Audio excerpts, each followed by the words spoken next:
شغلنا حضرنا حلوة وسعودي كده روما عملوا سعودي كده معقولة كمان على الشقة كده تجيب الدول القصة على ديجان حلوة أيوة واحد كتير مشهور وغير باقي فباقي كسر بحي شركة غير هذا حضر حلوة كده عندي على الفريسة وحوي أنا واحد غير هذا ديجان حلوة يكفون دقوي كان أو بره درون أجي يتنقل اسمعوا في مجال الوقت يجيب من مجال هوس يروح هرو في على يوصل بره مجالي وهو تجيه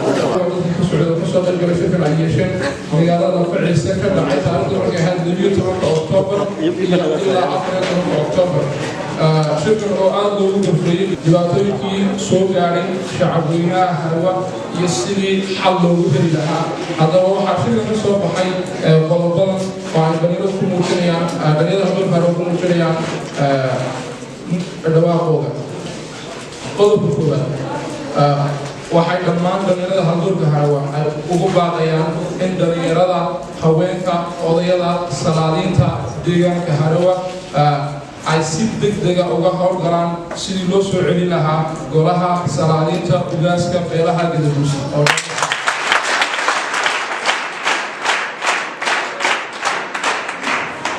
baaqa labaad waxay u dirayaan odayada siyaasiyiinta aqoon-yahanka iyo dhammaan qaybaha kale bulshada islamarkaana ugu baaqayaan in ay si buuxda uga shaqeeyaan midnimada shacabweynaha harawa wax kasta oo dhexdooda khilaaf ahna ay si degdega u dhameeyaan islamarkaana isku tanaasulka badiyaan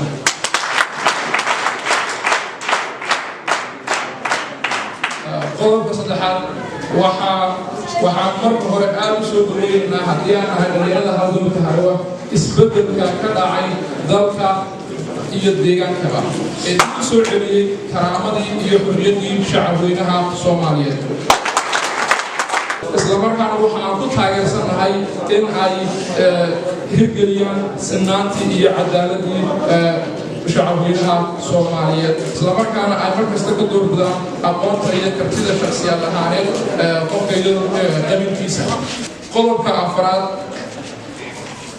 annaga oo ku xun dhibaatooyinkii soo gaaray shacabweynaha deegaanka harawa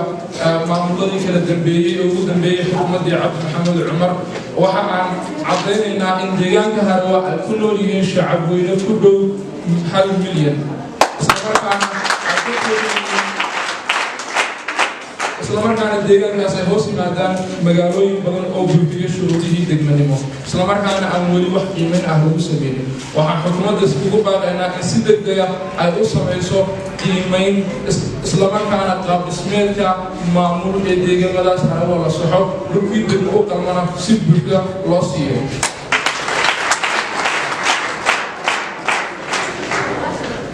qodobka shanaad waxaan maalqabeennada iyo qurbajoogta ka soo jeeda deegaanada harawa ugu baaqaynaa inay ka faa'iidaystaan isbeddelka cusub ee ka hirgalay dalka islamarkaana ay maalgashi ku samaystaan deegaankooda khayraadka badan leh ee hodanka ayna si firfircoon uga qayb qaataan horumarka deegaanka harawa qodobka lixaad oo ah ugu dambeeya waxaa lagu iclaaminayaa shirweynaha labaad ee haldoorka harawa inuu ka qabsoomi doono magaalada awbare